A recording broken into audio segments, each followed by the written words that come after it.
On nous menace de tentatives d'empoisonnement pour utiliser des substances qu'on utilise depuis des décennies et qui n'ont causé aucun mort, parce qu'on refuse d'utiliser ces substances dont on ne connaît pas la toxicité sur les humains. Aussi loin qu'on retrouve de la peau humaine, on retrouve du tatouage. Les pharaons d'Égypte momifiés, leur peau était tatouée.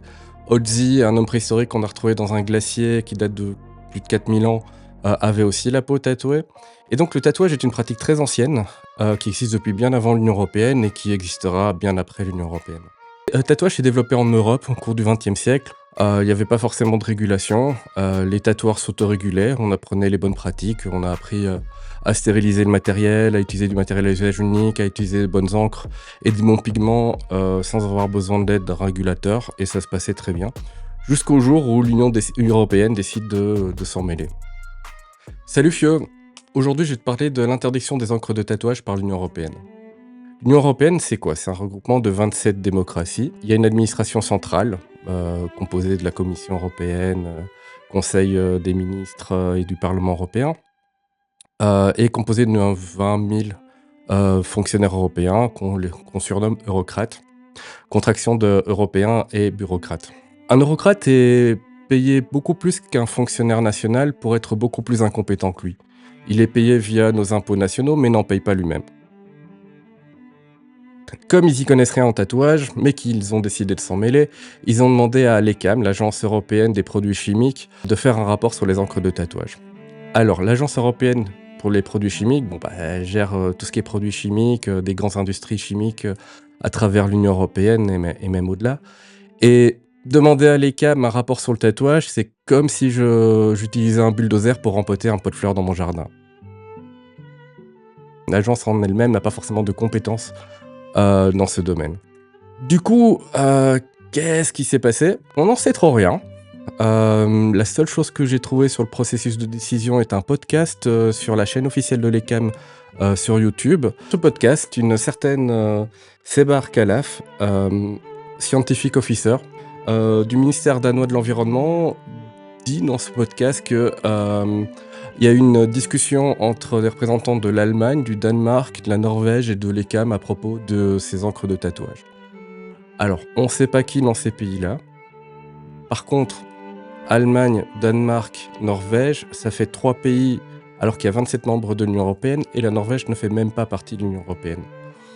Donc, en termes de processus démocratique, que 2 pays sur 27, plus un dernier qui ne fait pas partie de l'Alliance, prennent des décisions, je trouve ça assez douteux et franchement, il y a beaucoup de choses à questionner sur la façon dont l'Union européenne fonctionne si les décisions sont prises avec des si faibles minorités.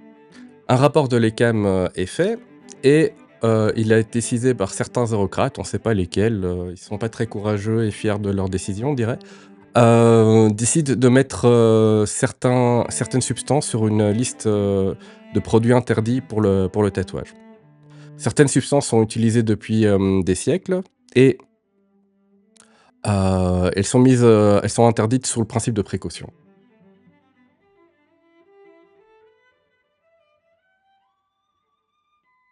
Alors, le principe de précaution, qu'est-ce que c'est? Le principe de précaution, c'est un État de dire on va interdire quelque chose qui pourrait être potentiellement dangereux. Par exemple, prenons le tabac dans l'Union européenne fait 700 000 morts par an, c'est dangereux, mais on le sait, donc il n'y a pas de souci. L'alcool qui fait entre 1,5 million et 1 million de morts par an dans l'Union européenne, c'est dangereux, on le sait, il n'y a pas de souci. Les moteurs diesel dont les particules fines font entre 5 000 et 10 000 morts par an selon les études dans l'Union européenne, ça pose pas de souci. Les encres de tatouage qui n'ont fait aucun mort depuis aussi loin que j'ai recherché sur internet, franchement j'ai beaucoup recherché, beaucoup d'articles, etc. J'en ai trouvé 0 qui disait il y a eu un seul mort à un moment donné à cause des encres de tatouage et de certaines substances dans les encres de tatouage dans l'Union européenne. Bon, là, ça peut être un souci.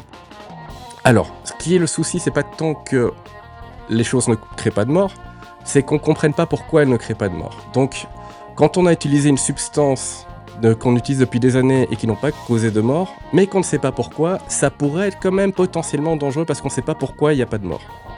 Donc on l'interdit. Par contre, On autorise des substances qui n'ont pas été plus étudiées que celles qui ont été interdites et on propose de les utiliser à la place. Celles-là, on n'a aucun recul dessus, on ne sait pas si elles ne vont pas causer des décès par la suite. C'est pas grave, le citoyen européen est là pour servir de cobaye. Bon, soit. Et donc voici le principe de précaution appliqué par l'Union européenne. Alors, ces principes de précaution qui consistent à interdire ce qui ne fait pas de mort, mais dont on ne comprend pas pourquoi ça fait pas de mort, et de le remplacer par des choses dont on ne sait pas si ça va pas faire de mort, je sais, c'est difficile à suivre. D'autres pays se sont empressés de pas le copier.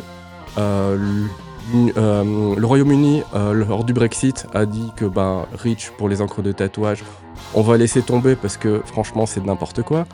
La Federal Drug Administration aux États-Unis prend le même parti pris. En Australie, il y a eu la même discussion sur le protocole REACH et ils l'ont laissé tomber pour les mêmes raisons. Mais par contre, dans l'Union européenne, on est obligé de subir ça et de surtout mettre nos clients en danger parce que maintenant, on doit utiliser des encres dont on ne connaît pas du tout la toxicité des nouveaux pigments, des nouveaux produits. La seule chose qu'on sait, c'est que les produits qui ne posaient pas souci ont été interdits pour la plupart. Alors, je voudrais lever un petit quiproquo, je suis pas forcément anti-Union européenne. Pour moi, l'Union européenne doit être là pour assurer nos libertés de citoyens, liberté de circuler, liberté aux travailleurs de circuler, etc. Et ne doit pas être une entreprise qui vise à nous interdire plein de choses, comme cela est en train de se passer.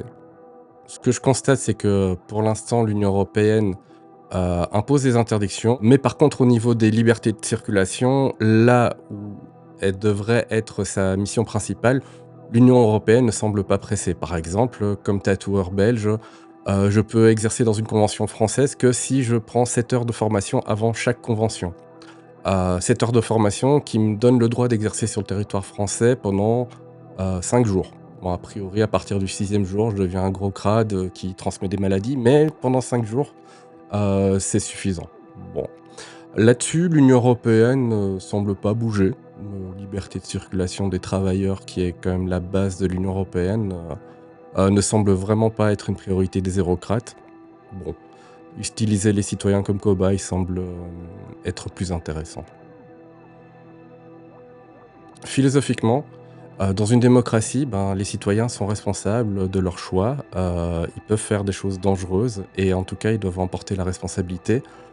Dans un système totalitaire, on arrive à un État qui décide de ce qu'on peut faire et de ce qu'on ne peut pas faire. L'Union européenne, malheureusement, commence à suivre de plus en plus ces tendances. Bientôt auront lieu les élections européennes.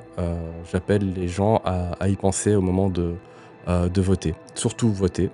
Et voter pour les partis qui remettent en question ces pratiques de fonctionnement. Alors évidemment, les tatoueurs et même les tatoués ont décidé de réagir. Une pétition européenne a été faite. Il y a eu beaucoup de signatures. C'est une des pétitions européennes qui a eu le plus de succès. Bon, les pétitions européennes sont là pour demander l'avis du citoyen et ensuite l'ignorer. Bon, du coup, pour nous tatoueurs, qu'est-ce qu'il nous reste comme possibilité ?